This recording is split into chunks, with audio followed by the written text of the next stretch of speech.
As we last recounted, in the year 219, before the Common Era, the celebrated Carthaginian general, Hannibal, stood at the banks of the Ebro River, having brought the entirety of modern Spain and Portugal under his heel. He hesitated. His gaze was fixed northward, contemplating a campaign of further expansion. The source of his hesitation was not the strength of the tribes across the water.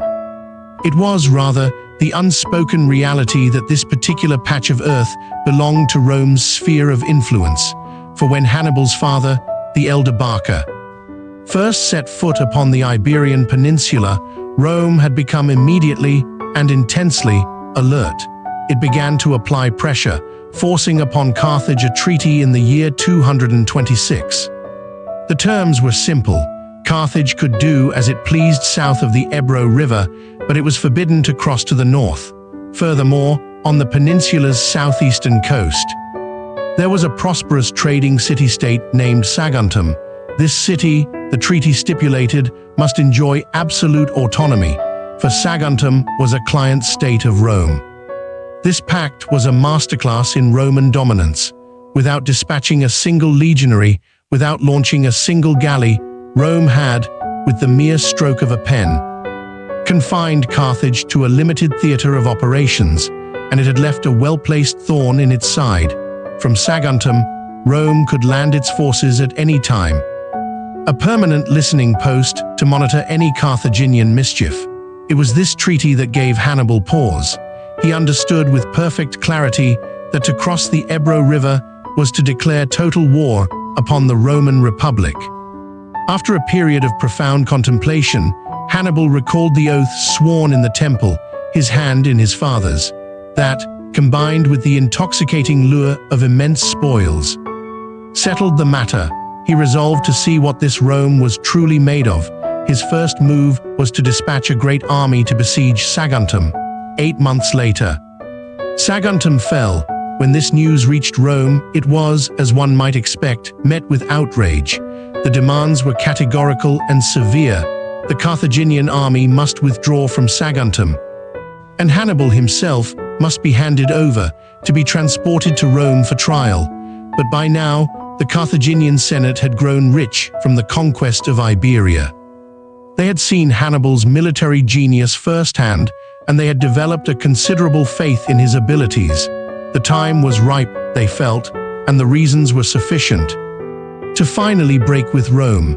Besides, Hannibal was, by this point, a figure of near-mythic stature in Carthage, a national icon, the kind of man whose portrait you might hang on your door at night.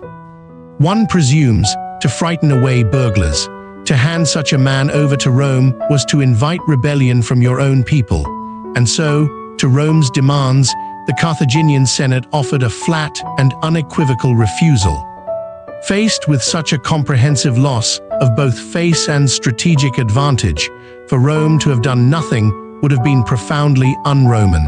The Senate in Rome immediately declared war on Carthage.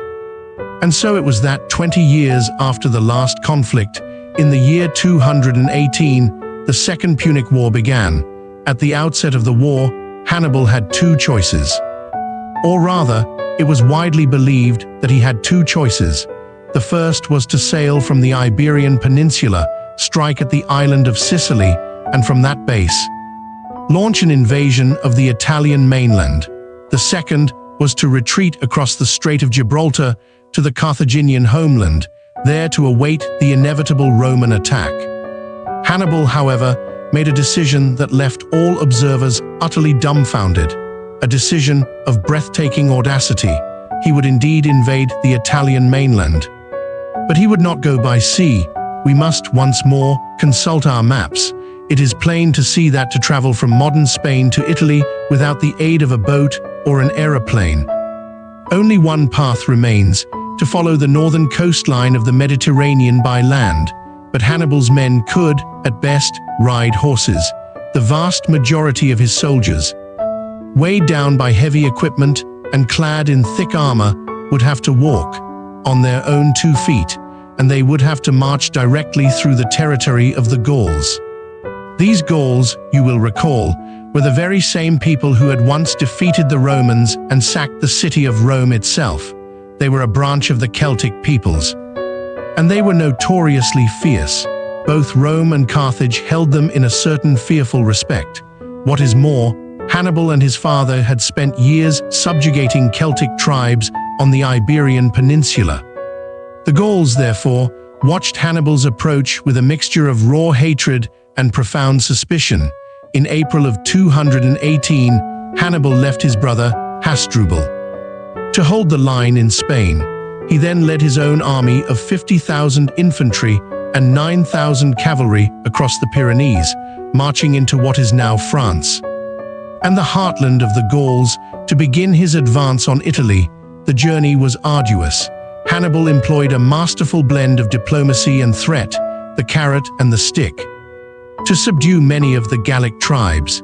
He then defeated a combined Gallic army at the Rhone River on the border of modern France and Switzerland, and forged a formal alliance with them. This series of maneuvers allowed him to pass through Gallic lands, shaken but intact. It was a staggering achievement, but a still more staggering achievement lay ahead. There is an old saying, in war, speed is paramount. If Hannibal did not wish to meander across the European continent, allowing Rome to prepare its defenses and watch his approach as if he were a fool, he had only one choice. He had to cross the Alps, a mountain range with an average elevation of 3,000 meters. On this point, he had no other option. But the Alps are perpetually covered in snow. The only paths are winding, treacherous, and barely passable. It was for this very reason that before Hannibal, no Carthaginian general had ever conceived of invading Rome by this route. And yet, after more than 30 days of what can only be described as a subhuman ordeal, Hannibal's grand army forced its way over the Alps. In the process, battling both the savage weather and the harassment of local tribes, his forces paid a terrible price.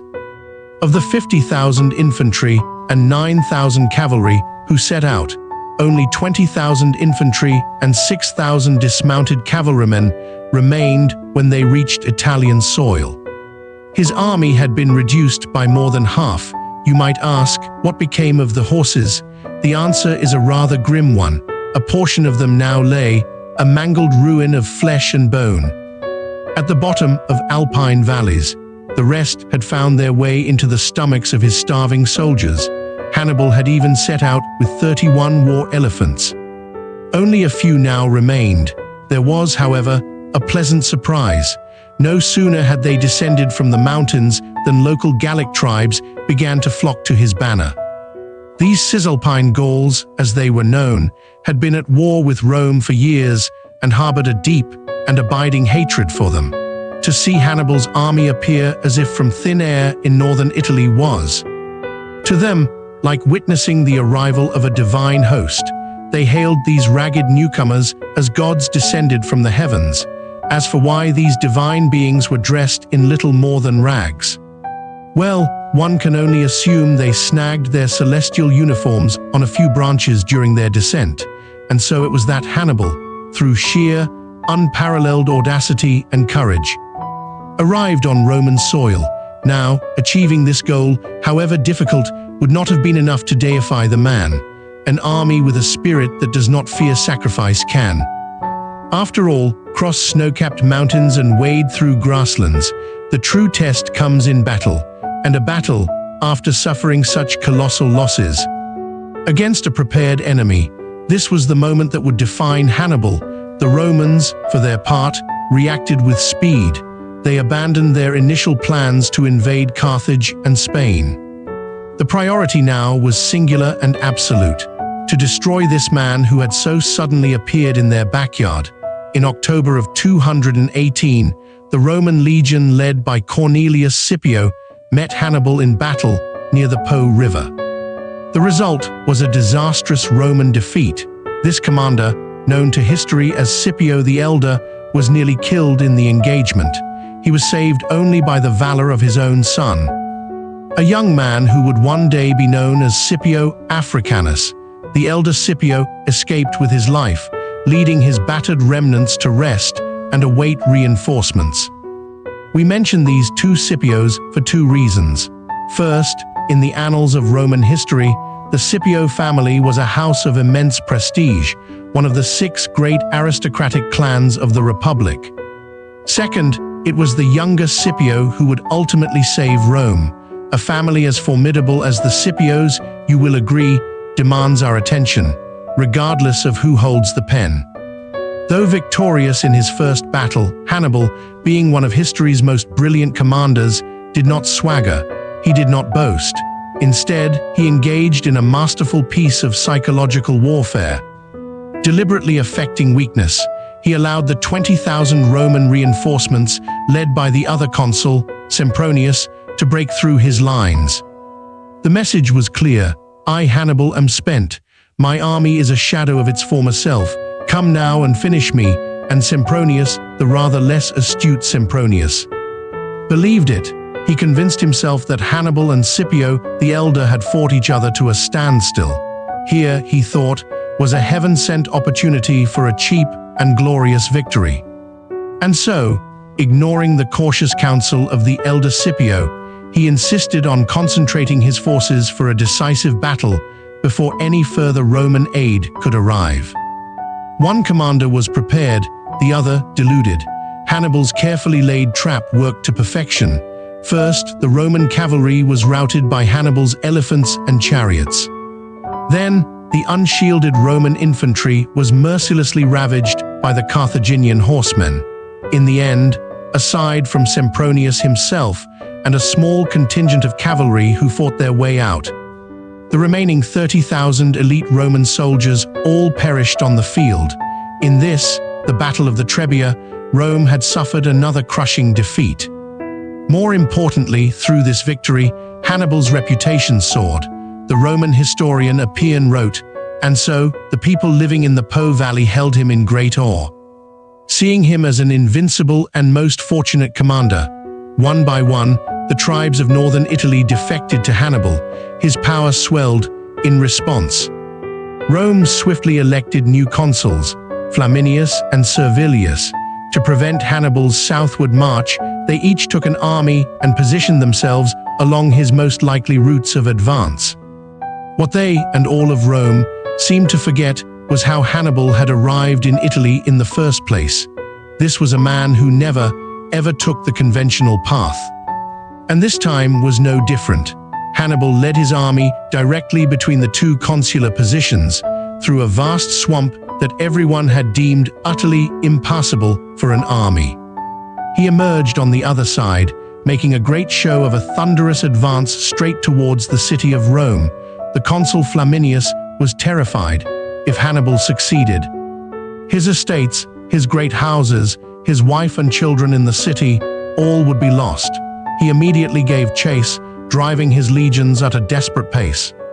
He failed to realize, however, that Hannibal's true target was not the city of Rome. It was Flaminius himself. On June 21st, in the year 217, near Lake Trasimene in central Italy, Hannibal laid an ambush. He lured Flaminius and his 4 Roman legions, nearly 30,000 men, into a great gorge, surrounded on 3 sides by hills. The battle was over in 3 hours.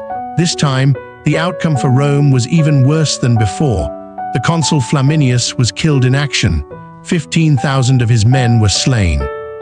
Another 10,000 were taken captive, and here, Hannibal revealed his political acumen. He treated the prisoners with calculated distinction. All Roman citizens were clapped in irons. But the soldiers from Rome's Latin allies were treated with courtesy, given food and drink. The objective was obvious. He sought to fracture the Latin League, to drive a wedge between Rome and her allies. This was a man who understood not only the battlefield, but the chessboard of political allegiance. After the disaster of Lake Trasimene, the Romans finally understood the terrible nature of their adversary. Their system responded with a more radical measure. They elected a new leader, but this time, there was only one. His name was Fabius. As we have explained, when Rome had but a single consul, he held another title, dictator. All power was his, before the peerless military genius of Hannibal. The Senate had reached a consensus. This was a moment of supreme crisis for the great Republic of Rome. The time for dictatorship had come. This Fabius was a shrewd man. He saw at once that Hannibal was a peerless master of the pitched battle. You could not fight such a man in the open field, and so his strategy was to refuse battle entirely. To scorch the earth, to hide behind walls, to become a turtle in its shell, hoping to wear Hannibal down through sheer attrition. But this strategy ran completely contrary to the Roman character. For them, war was a first love. The thrill of defeating an enemy was the very wellspring of happiness. After 2 devastating losses, they reluctantly went along with Fabius's plan. But 6 months later, the scars had healed and the pain was forgotten. The Romans grew restless. We, the great people of Rome, with no war to fight, must hide in our cities and play the coward. By law, a Roman dictator's term was limited to 6 months. At the end of that period, his continuation in power had to be reapproved. The result was predictable. After 6 months, the Romans, who had no love for playing the turtle, dismissed Fabius. Rome returned to its 2-consul system, electing Paulus and Varro. These 2 men knew precisely why they had been elected. The policy of hiding was over, but they also knew Hannibal's capabilities. After some thought, they decided on a strategy of overwhelming numbers. They assembled the largest single army in the history of the Roman Republic, a force of nearly 100,000 men, and prepared to seek out Hannibal for a final, decisive confrontation. The opportunity came swiftly. In the year 216, Hannibal seized the initiative. Capturing Cannae, a vital Roman grain depot, the Romans mobilized at once. The vast legions finally caught up with Hannibal near the Aufidus River, and there, the most catastrophic battle in Roman history began, the Battle of Cannae. In this battle, Hannibal deployed a novel formation, the crescent. It was not complex in theory. At the start, he had his center advance while his flanks lagged behind. As the lines met, his center would then execute a slow, staged retreat, bowing inwards, while the flanks swung forward with speed, enveloping the enemy as a net closes upon its catch. If you recall the Battle of Marathon between the Greeks and Persians, you will recognize that Hannibal had learned from an accidental tactic pioneered by the Athenians. It demonstrates, if nothing else, that Hannibal had paid attention in his history lessons. But this formation, so simple to describe, is a thing of immense difficulty to execute with tens of thousands of men. On an ancient battlefield, a general who could simply keep his troops from scattering in chaos was considered a master. To perfectly impose one's will upon an entire army and have the soldiers execute it with precision, that was a feat achieved by only a handful of men in history. Alexander, for one, men who could rightly be called gods of war. Hannibal was, without question, one of this company. His crescent tactic was a resounding success. He had used a smaller force to defeat a larger one, trapping 100,000 Romans in a great net. Rome was, once again, utterly defeated, suffering between 50 and 70,000 casualties. Among the dead were the consul Paulus, 29 of Rome's 48 legionary commanders, and 80 members of the Senate. In a single day, 1/3 of Rome's ruling class had been annihilated. On the global stage of history, it remains one of the bloodiest single-day battles ever fought. What Rome lost at Cannae was not merely its officials, its generals, and its soldiers. It lost its prestige. It was as if a modern superpower were to lose an entire carrier strike group and tens of thousands of soldiers in a single engagement. The damage to its global standing would be immediate and catastrophic. Many of its allies would begin to hedge their bets, their loyalty wavering, and so it was for Rome. After a string of defeats on the island of Sicily, King Hiero of Syracuse, who had been a steadfast Roman ally, began to have second thoughts. To remain a junior partner to a Rome in such a sorry state seemed a deeply embarrassing proposition. Better to throw in his lot with Hannibal and reap the rewards. And so, against the advice of his ministers, he concluded an alliance with Carthage. This was a development Rome could not ignore. To do so would mean the end of the Latin League. This was a matter of sound strategic principle. One must often secure the interior before repelling an exterior threat. Fortunately for Rome, its effort to secure the interior was ultimately successful. While holding Hannibal at bay, it took Syracuse. Unfortunately, the process took a rather long time. The general Marcellus, with 4 Roman legions, besieged the city for over 2 years, finally taking it in 212. You must understand, Marcellus had a nickname, the Sword of Rome. His specialty was the assault, and yet he was held at bay before the walls of Syracuse for 2 full years. Why? Because in Syracuse, a new player had entered the game, a genius among geniuses, a man with no strength to speak of, who could yet produce the most extraordinary drawings. From these blueprints, the people of Syracuse built a fantastic array of defensive weaponry. There were giant crossbows and great catapults. A single volley could shatter a war elephant or the sturdiest chariot. Roman soldiers were mown down in swatters. These were veritable reapers of life. There were also colossal cranes that could reach out over the sea, pluck a warship from the water, and flip it over, turning a vessel of war into a submarine. We know today that behind this machinery lies a simple principle, the lever. Humanity was no stranger to the lever. The ancient Egyptians had used it to build pyramids over 4,000 years earlier. But the man who took this principle to its absolute extreme was this genius of Syracuse. He was the man who famously declared, "Give me a place to stand, and I shall move the earth." The name of this audacious genius was Archimedes.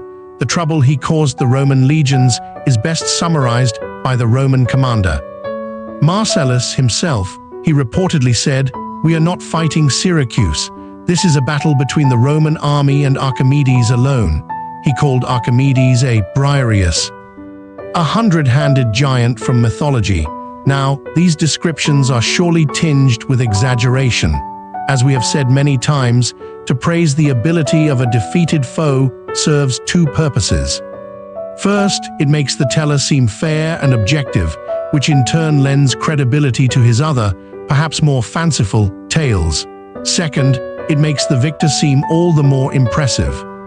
If the man we defeated was so formidable, imagine how great we must be.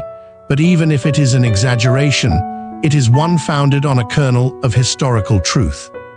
And the fact that the Romans, after their victory, did not praise the Queen of Syracuse, nor its king, but heaped accolades upon a single engineer, well, that certainly makes one curious to know just who this Archimedes was.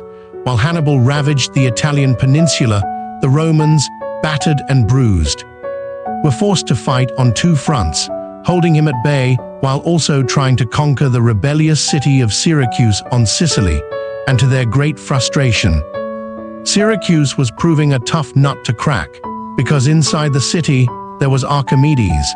Archimedes was born in 287 BC, a native of Syracuse, because Syracuse was itself a colony of the Greek city-state of Corinth.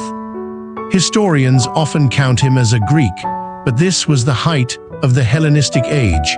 The cultural heart of the Greek world was no longer Athens or even in Greece proper. It had moved to Alexandria in Ptolemaic Egypt and Antioch, the capital of the Seleucid Empire. And so, as a young man, Archimedes did not go to Athens to study. He went to Alexandria. There, under the tutelage of the great mathematician Euclid, he mastered the world's most advanced knowledge of mathematics and physics. And there, he made a delightful discovery. He was a double threat, a natural-born genius in both fields. Upon returning to Syracuse, he found himself a frequent guest at the royal court. As the king, Hiero II, was a great friend of his father. One day, the king posed a problem to him. "My boy," he said, "can you help me with something?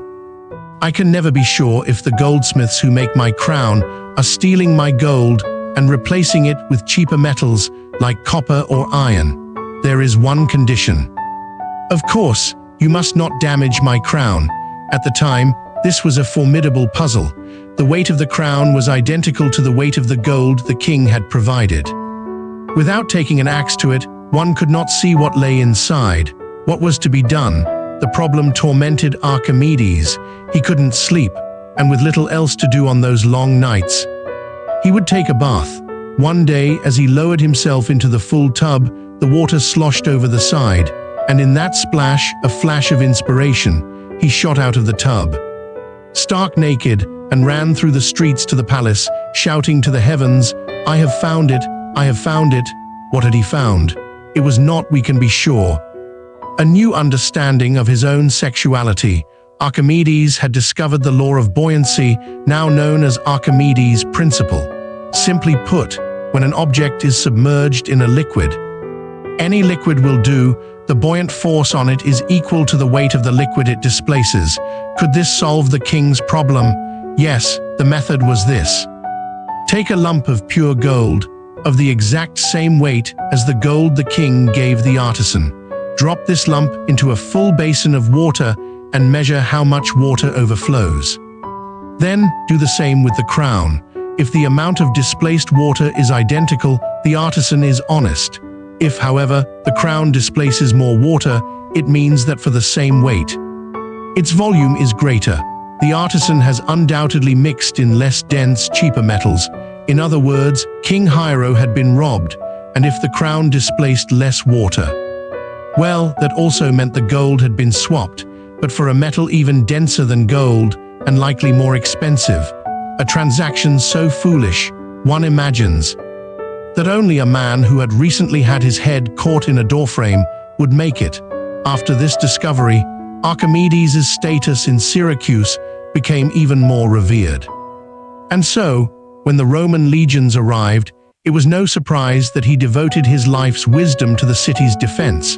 But as the saying goes, in the face of absolute power, the utility of mere cleverness is limited. Syracuse was a lone city with no hope of reinforcement. Even if Rome never attacked, a long enough siege would starve them out. And in the end, it was the siege that Marcellus used to defeat all of Archimedes' contraptions and take the city. When the city fell, a Roman soldier came upon Archimedes, who was engrossed in calculations he was drawing in the sand. The soldier was, to put it plainly, an uncultured brute. When Archimedes tried to stop him from disturbing the diagrams, the soldier cut him down with his sword. And so this man, who, along with Newton and Gauss, is considered one of the three greatest mathematicians in human history, departed this world. He was 75 years old. It is said that when Marcellus heard the news, he was furious. He had the soldier publicly executed as a murderer. And this is not surprising. Marcellus was himself a man of classical Greek learning, and more practically, he knew there was still a certain pest named Hannibal plaguing the Italian mainland. Imagine, he must have thought, what wonders Archimedes could have wrought for Rome. In the eyes of Marcellus, that soldier was a dead man walking, though Rome could take Syracuse. It remained helpless against the old fox, Hannibal. In open battle, no Roman general could defeat him. In the end, the Senate conferred and decided that the strategy of Fabius, the dictator, had been the correct one after all. There were only 4 words for dealing with Hannibal: avoid battle, scorch earth. And so the Romans once again became turtles in their shells, refusing to meet Hannibal in a pitched battle. Shifting entirely to a strategy of passive defense. This strategy relied on 3 things: roads, walls, and alliances. There is a saying even today, all roads lead to Rome. It speaks to the Roman passion for engineering. The Italian peninsula possessed the most advanced and dense road network of its time. Their walls were the strongest. And the mutual support within the Roman alliance was unwavering. These 3 factors gave Hannibal an immense headache. From the historical record, it seems Hannibal had no familiarity with siegecraft. I would go so far as to suggest he had a certain fear of it. In all his years on the Italian peninsula, he neither manufactured siege engines on a large scale nor assembled an effective corps of engineers. His mind was bent on one thing and one thing only, drawing the Romans into an open field battle, when they simply refused to play, when they ignored his taunts and stayed behind their walls. Hannibal was truly at a loss. One might ask, why did Hannibal not adopt a strategy of encircling the cities from the countryside? The answer is simple. He lacked popular support. While the disaster at Cannae had swayed some of the Greek cities on Sicily, the Latin allies on the Italian mainland remained steadfastly loyal to Rome. They relied on their strong walls and their excellent roads to support one another. Unable to break this alliance, Hannibal could not surround the cities. Two other facts plagued him. The first was that, aside from himself, his army contained no other capable generals. He was a lion, it has been said, leading an army of sheep. Not only could he not draw on the strength of his subordinates, he often had to clean up their messes.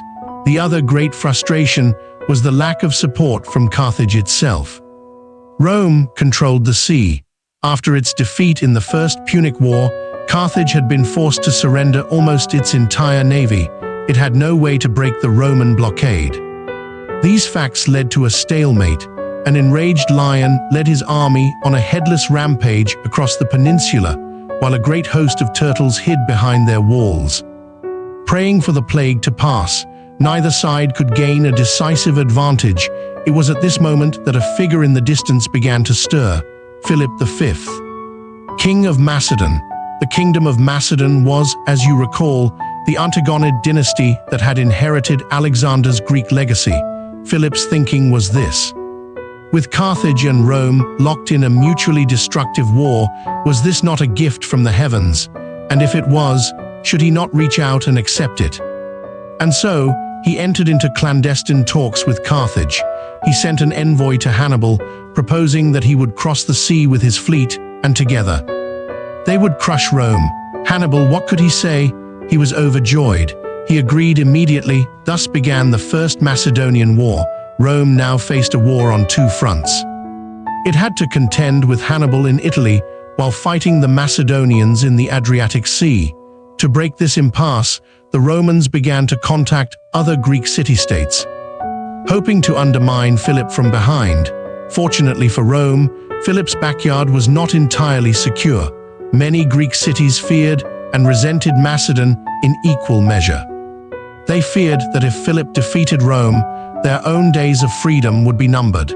They resented that they were expected to contribute men and money to his wars. And so, Rome forged an alliance with these Greek cities, bringing the war to Philip's doorstep. The conflict bogged down into another stalemate, and yet, Rome, fighting on two fronts, did not falter. Its endurance was unparalleled. The war dragged on for 9 years, from 214 to 205, and for 9 long years. The Romans gritted their teeth and refused to yield. In the end, it was Macedon that broke first. In 205, Philip sued for peace. The resulting treaty was simple. Macedon agreed to stop fighting, nothing more. Rome, for its part, was happy enough to have them out of the picture. But Rome, being Rome, possesses a long memory. The ledger was kept. The Macedonians had tried to feast on mutton, but had instead earned themselves a world of trouble and planted the seeds of their own future ruin. In all of this, Hannibal could offer no help. He had no navy. He could only watch as Philip came and went across the sea, without so much as a chance to shake his hand. Here, another aside. People often compare Hannibal to Alexander. In my view, there is no comparison. Hannibal had a fatal flaw. He lacked a grand strategic vision. What does that mean? It means that when playing chess, one cannot think only of the next move. One must see 10, even dozens of moves ahead. Hannibal, in a rush of hot blood, crossed the Alps and arrived in Italy. But as for what he would do once he got there, he had not thought it through. His plan was simply to arrive, and then to fight. How to take a city, how to coordinate with his homeland, how to cultivate allies. These were things he considered, but only on the level of an ordinary man. It was a world away from the cunning and genius he displayed on the open battlefield. It was inevitable then that Hannibal could not succeed. I would argue he never even clearly defined what success would look like. That Hannibal was no Alexander is a sentiment he himself expressed. Years later, in a conversation with a young man, he ranked the great generals. Alexander, he said, was first, Pyrrhus was second, and he, Hannibal, was a distant third. I would argue, however, that even his position as third was not entirely secure. For the young man with whom he was speaking was the one who would ultimately defeat him. He was the man we have mentioned before, Scipio Africanus, the father of this Scipio.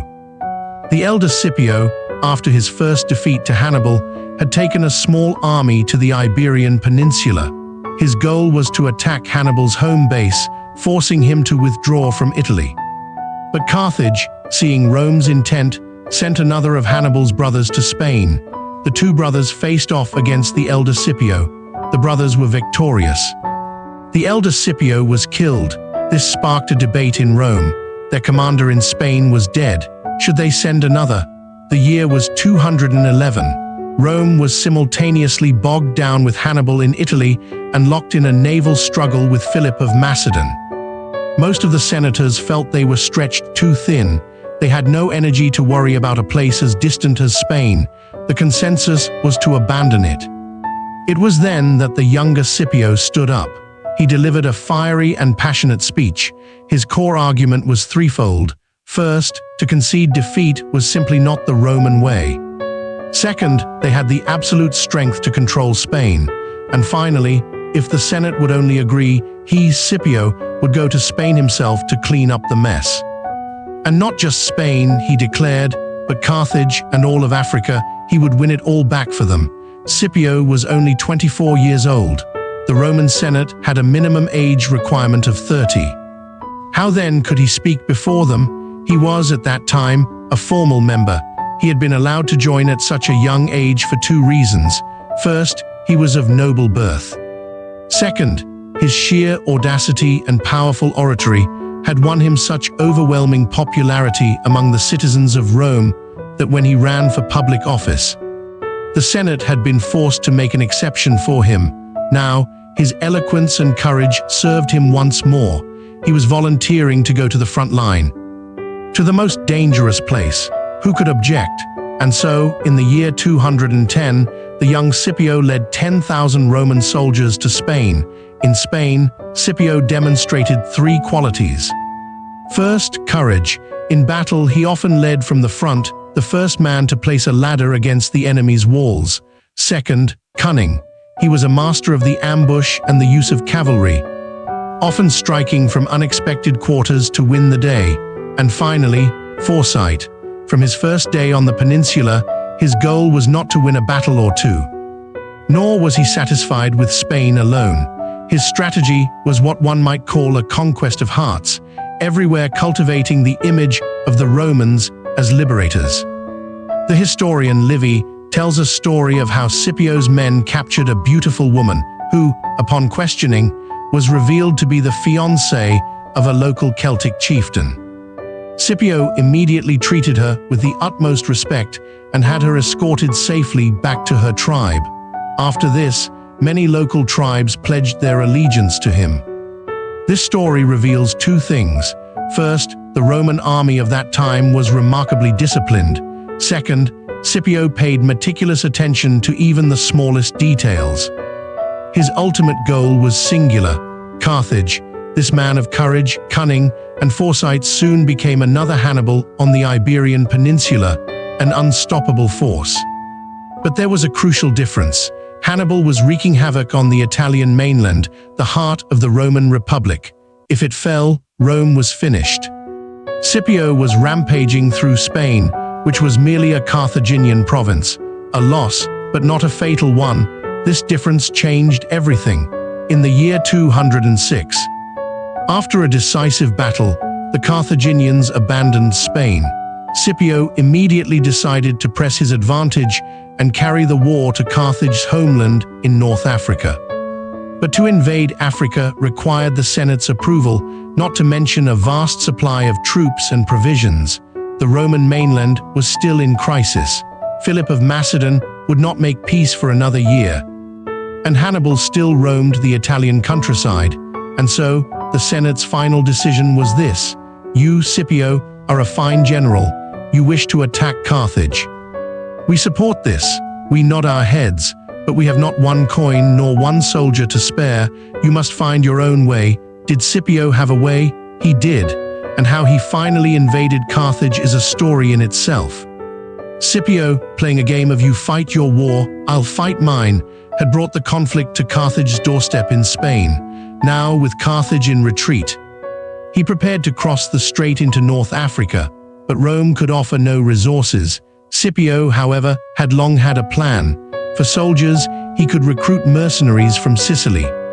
As for horses, he had for some time been observing a certain tribe near Carthage, the Numidians.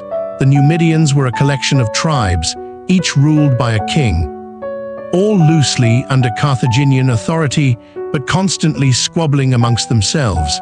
Among them was a prince named Massinissa. A Carthaginian general had promised his daughter, Sophonisba, to this young man. Pay attention to this woman, Sophonisba. She is not only one of the great beauties of European history, but the subject of countless famous paintings, operas, and works of art. As for why, we shall see. Despite the engagement, the Carthaginian Senate intervened. Sophonisba was given instead to a more powerful Numidian chieftain, Syphax, as a political bargaining chip. This, naturally, enraged Prince Massinissa, and so, during the fighting in Spain, he secretly formed an alliance with Scipio. The deal was simple. If you ever make it to North Africa, I will betray Carthage, join you, and win back my bride. And so, when the Roman Senate approved Scipio's plan, he set off. With almost no Roman regulars, he took his Sicilian mercenaries and landed in Africa, where he joined forces with Massinissa. The prince kept his word, providing horses and supplies. Together, they marched on Carthage. Syphax was quickly defeated. Massinissa gained control of all Numidia and reclaimed Sophonisba. But Scipio, assessing the situation, judged Sophonisba to be a fervent Carthaginian patriot. He feared that her influence over Massinissa was a threat. Citing Roman law, he demanded that Massinissa hand her over to be taken to Rome for trial. Massinissa, now powerful in his own right, chose power over love. According to Livy, he brought Sophonisba a cup of poison, telling her he wished to spare her the humiliation of being paraded in Rome, and that she should die as a Phoenician princess. She took the poison, smiled faintly, drank it without hesitation, and died. This tragic story, combined with her legendary beauty, is why she became a muse for so many artists. With Syphax gone, the Carthaginian Senate saw the writing on the wall. They hastily began negotiations with Scipio, while urgently recalling Hannibal from Italy. When Hannibal and his veterans finally returned to African soil, Carthage's confidence surged. They broke off negotiations and prepared for a final, decisive battle.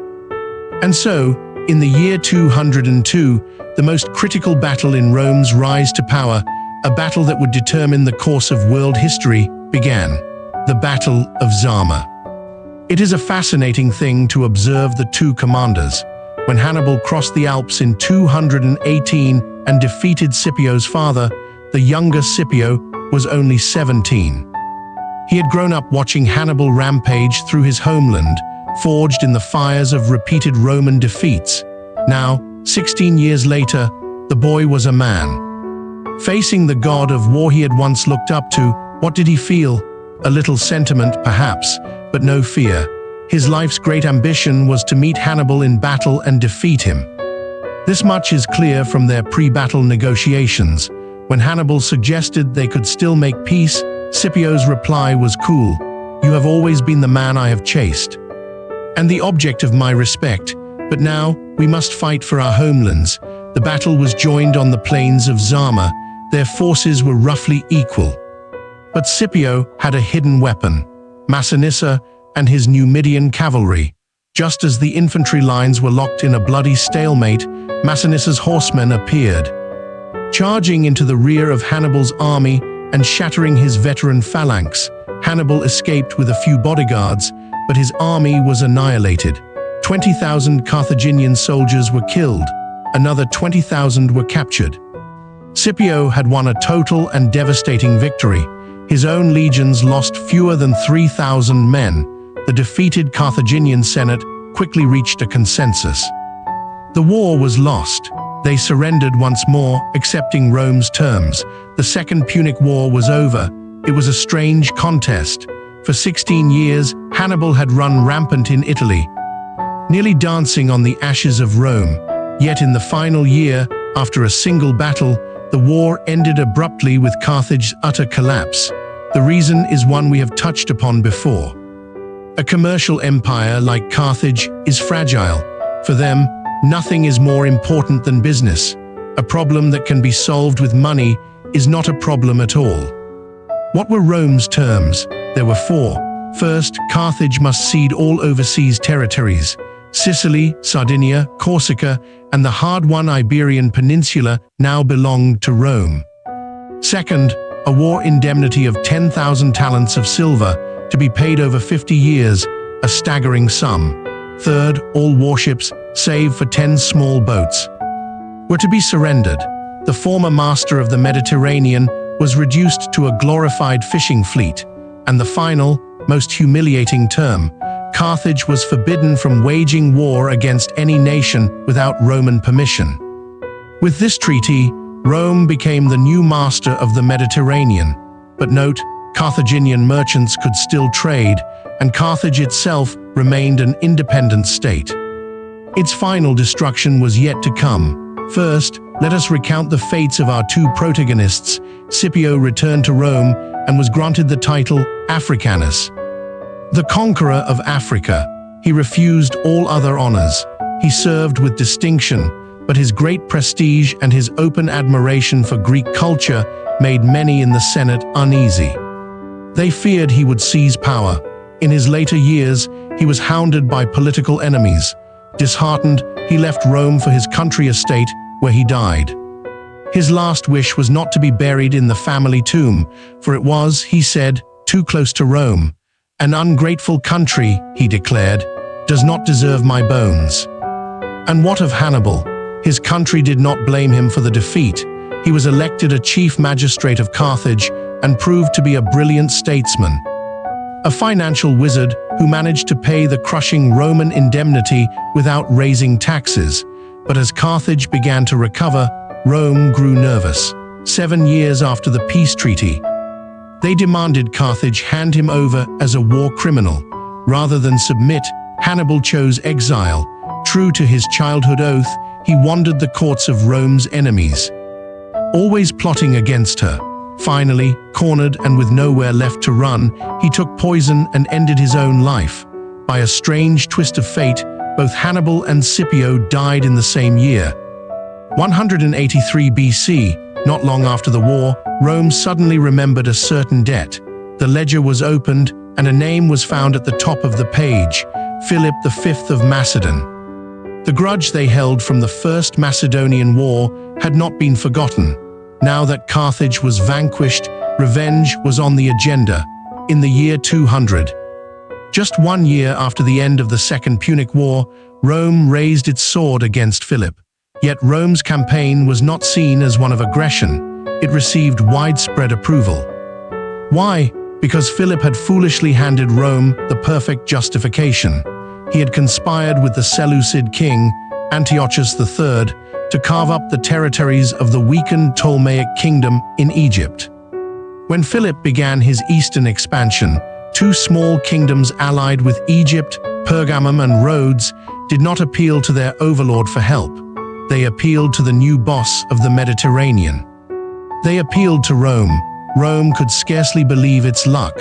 It was looking for a pretext to attack Philip, and now it had one: to protect the weak and punish the aggressor. This is an act of justice recognized by all civilizations. Rome mobilized its armies under the banner of upholding world peace. Before the war, they sent an envoy, who arrogantly demanded Philip withdraw and pay reparations. Philip, blind to his own weakness, refused. He did not know that as his envoy spoke, a Roman army was already landing on the Balkan Peninsula. The Second Macedonian War had begun. The Roman consul, Flamininus, played a masterful diplomatic game, presenting himself as the liberator of all Greek city-states. He won near-universal support. Philip was isolated. After 4 years of lonely struggle, he was forced to sign a treaty in 196. The terms were crushingly familiar. Withdraw from all occupied territory, pay a massive indemnity, and surrender most of his fleet. He was also forbidden for life from interfering in the affairs of any state outside Macedon. The Romans had entered Greece as liberators, but after Philip was defeated, they built massive military bases and stayed. They were no longer liberators, they were occupiers. The Greeks began to grumble. They had merely traded one master for another. A faction known as the Aetolian League, which had once opposed Philip, now rose up to oppose Rome. But they were too weak to fight alone. They needed a champion. They looked around. Carthage was finished. Macedon was neutered. Egypt was in turmoil. Only one power remained that could possibly challenge Rome: the Seleucid Empire under Antiochus III. Antiochus, puffed up with his own recent successes against Egypt, was already eyeing Greece. When the Aetolian League invited him to join them against Rome, he agreed without a moment's hesitation. His chief military advisor at the time was none other than Hannibal. Hannibal urged him to launch a massive land invasion of Italy, a type of war he knew better than any man alive, but his advice was ignored. Antiochus chose to fight Rome at sea. The result was predictable. By 188, after 4 years of war, Antiochus II was defeated. The treaty he signed was a carbon copy of the one imposed on Philip. Reparations, loss of territory, and a neutered military. And so, in the 321st year of the Republic, 150 years after the death of Alexander the Great, Rome had successively subjugated Carthage, the Greek city-states, the Antigonid dynasty of Macedon, and the Seleucid Empire. It stood alone, the undisputed master of the Mediterranean world, but faced with a world of kneeling subjects, were the Romans satisfied? No. For a power as voracious as Rome, mere submission was never enough.